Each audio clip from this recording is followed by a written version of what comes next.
અને બીજાય ખૂબ રહ્યા, અંગ્રેજોય ખૂબ રહ્યા, અને એણે દમન કરવામાં બાકી નહોતું રાખ્યું છે. અને મહારાજાઓ નિમ્યા, એમણે રોટી બેટીના વ્યવહાર કર્યા, પણ મારા રૂખી સમાજે ન તો ધર્મ બદલ્યો ન તો વ્યવહાર કર્યો. એને સૌથી વધુ દમન કરવામાં આવ્યું હતું, પણ એ નતા હટ્યા. આ 1000 વર્ષે રામ એના ભરોસે આવ્યો છે, એમને નથી આવ્યો. તેથી એની તલવારો આગળ નહોતા ચૂક્યા, ન તો નાના માણસો હતા, ન તો એ ભયથી તૂટ્યા ન ભૂખથી તૂટ્યા, અને અડીખમ રીતે ટેક્યા. એ સનાતન ધર્મ છે, એના આ વારસદારો છો. અમને તમારા માટે માન છે, મને તો તમારા માટે ગૌરવ છે. ધન્યવાદ. ભારત માતા કી જય. ભીમ.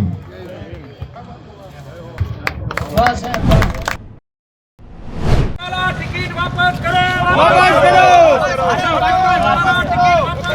वापस करो परसोत्तम रूपाला टिकिट वापस करो, वापस करो। छात्र धर्म की जय, छात्र धर्म की जय।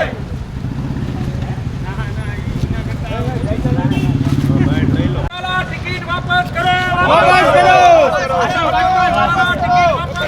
वापस करो परसोत्तम रूपाला टिकिट वापस करो, वापस करो। छात्र धर्म की जय, छात्र धर्म की जय।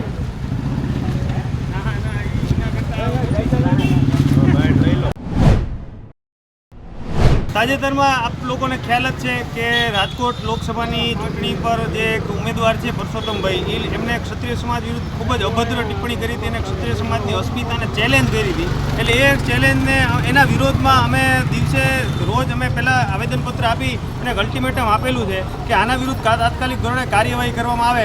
આજે 2-4 દિવસ થઈ ગયા, હજુ સુધી કઈ કાર્યવાહી કરવામાં આવી નથી. એટલે આજે અમે એનું પ્રથમ પુત્રાદહન કરવાની શરૂઆત ઝાલાવાડની ધરતી ઉપરથી કર્યું છે. અને આ રીતે જો આવી વ્યક્તિ કે જે કોઈ સમાજને એક સમાજ સાથે ભરાવાની, એક સમાજને નીચોને ઊંચો કરવાની વાતો કરતો હોય ચૂંટણીના પ્રચારમાં, એવી વ્યક્તિને કોઈ પ્રજાના પ્રતિનિધિ બનવાના વ્યક્તિ લાયક નથી. એટલે આવો પ્રતિનિધિ અમારા વ્યક્તિનો છે. આજે પુત્રાદહન કર્યું છે, અમે પરસોત્તમભાઈનું પુત્રાદહન નથી કર્યું, પરસોત્તમભાઈના કુવિચારોનું પુત્રાદહન કર્યું છે. પરસોત્તમભાઈ જે છે એ ભાઈ વ્યક્તિગત તરીકે અમારે એમની સાથે કોઈ લેવા દેવા નથી, પણ રાજકીય નેતા જે છે એ આવો ના હોવો જોઈએ કે જે કોઈ સમાજને નીચું કરે, ઊંચું બોલે ને કોઈને એકબીજાથી ઝઘડાઓ કરાવવાનું કામ કરે. એટલે આ ભાઈ વ્યક્તિને આ જો ટિકિટ રદ કરવામાં નહીં આવે તો એને પ્રતિનિધિ ટિકિટ રદ કરવાની માંગણી અમે એટલા માટે કરી છે કે અમારે આગળ વધી અને ચૂંટણી સુધી આ વાતને નથી લઈ જવી. અમે એકદમ સૌહાર્દપૂર્ણ સંબંધ ઈચ્છીએ છીએ બધી પાર્ટીઓ સાથે, અને ચૂંટણી સૌહાર્દપૂર્ણ થાય એવું ઈચ્છીએ છીએ. એટલે આ ઉમેદવાર જ બદલી નાખવું તો પ્રશ્ન અહીંયા સોલ્વ થઈ જશે.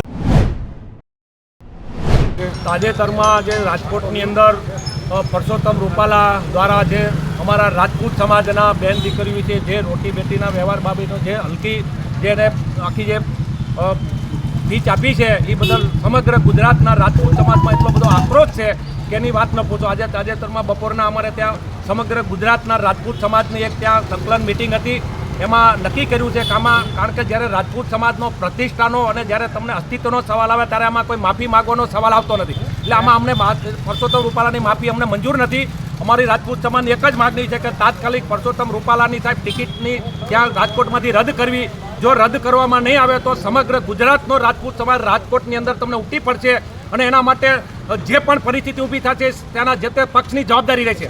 કારણ કે એક જ છે કે એક પક્ષને કદાચ એક વ્યક્તિ જવાથી કોઈ પક્ષને નુકસાન નથી થવાનું, પણ રાજપૂત સમાજ માટે એને જે કુતરાઘાત કર્યો છે એના હિસાબે એટલો બધો સમાજ અત્યારે અમારી યુવાનોમાં અને રાજપૂત સમાજમાં જે આક્રોશ છે કે આ કોઈ પણ હાલતમાં આમાં માફી આપવાનો કોઈ પ્રશ્ન જ ઉપસ્થિત નથી થતો. એના માટે એક જ અમારી માગણી છે કે તાત્કાલિક પરસોત્તમ રૂપાલાની રાજકોટમાંથી ટિકિટ રદ કરી કોઈ પણ સમાજને ટિકિટ આપો એની અમને વાંધો નથી. અને આ અમારી શું છે, અમારી જે રાજપૂતાણી કે જેને વર્ષો સુધી આજે હિન્દુસ્તાનમાં જો તમને કોને હિન્દુ સંસ્કૃતિ ટકી રહી તો અમારા 3-3 ને 4-4, 5-5 પેઢીઓ સુધી સાહેબ એને આખા માથાના બલિદાન આપ્યા છે. જંગલમાંની અંદર ઘાસના રોટલા ખાઈ અને બતાવ્યા તારા હિન્દુસ્તાનની અંદર હિન્દુ સંસ્કૃતિ ટકી રહી છે. રાજપૂત સમાજ તો હિન્દુનો સાહેબ આધારસ્તંભ છે. અમે કાર્યક્રમ અત્યારે જે પુત્રાદહન માટેનો કાર્યક્રમ રાખ્યો ને હવે પછીના અમારે આખા સમગ્ર ગુજરાતની અંદર સાહેબ જિલ્લે તાલુકા લેવલે આના જબરજસ્ત આના વિરોધમાં અલગ આશ્ચર્યજનક કાર્યક્રમ આપવાની અમારે ફરજ પડશે. તો અમારી પક્ષને નમ્ર વિનંતી, અમને કોઈ પક્ષ સામે વાંધો નથી, અમને વ્યક્તિ સામે વાંધો નથી, પણ એ વ્યક્તિની જે માનસિકતા છે, રાજપૂત સમાજ પ્રત્યેની જે ઘટિયા સોચ છે, એની આ ઘટિયા સોચને રાજપૂત સમાજ કોઈ પણ સમાજમાં સહન કરવાની અમારી તૈયારી નથી. તો એની તાત્કાલિક ટિકિટ રદ કરી અને કોઈ પણને તમે ટિકિટ આપવાની અમને વાંધો નથી. તો સમગ્ર રાજપૂત સમાજ વર્ષોથી ભાજપ સાથે ચાલે છે અને ભાજપ સાથે જ અમને તો ઘણું નુકસાન થયું. તેમ છતાં અમે આજે જ્યારે અમારી અસ્મિતાનો જ્યારે પ્રશ્ન આવે છે ત્યારે આમાં કોઈ બાંધછોડ કરવાનો પ્રશ્ન જ આવતો નથી. એટલે યુવાનોની જબરદસ્ત આક્રોશ.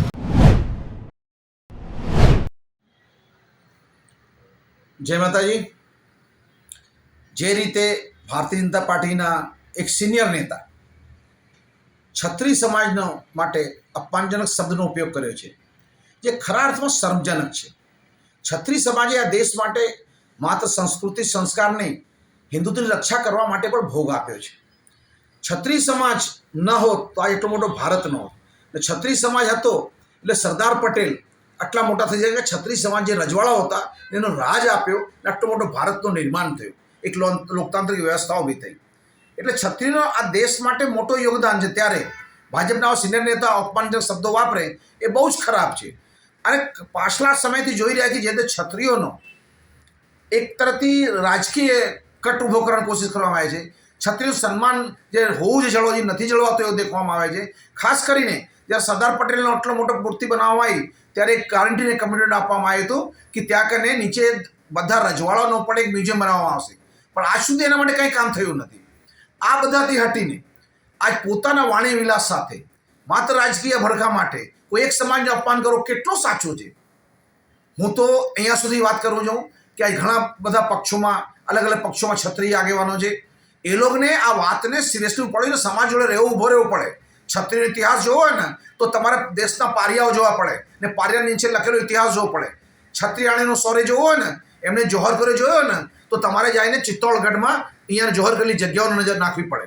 તમારે જ્યારે ક્ષત્રિયનું કન્ટ્રીબ્યુશન જોવું હોય ને તો ખરા અર્થમાં ભારતનો ઇતિહાસ સાચા અર્થમાં વાંચવો પડે. અને ઝવેરચંદ મેઘાણી જે આખા સૌરાષ્ટ્ર ફરી ગુજરાતના સૌરાષ્ટ્રનો ઇતિહાસ લખ્યો છે એને સમજવું પડે. ખાલી બે શબ્દોના જ્ઞાન ધરાવીને એક સમાજ પ્રત્યે તમે પોતાને કોઈ પણ શબ્દ બોલીને ઊભા થઈ જાઓ, આવા નેતાઓનો સામાજિક બહિષ્કાર થવો જોઈએ. આવા નેતાઓ રાજકીય જીવનમાં પણ બહિષ્કાર થવો જોઈએ. જય ભવાની, જય માતાજી.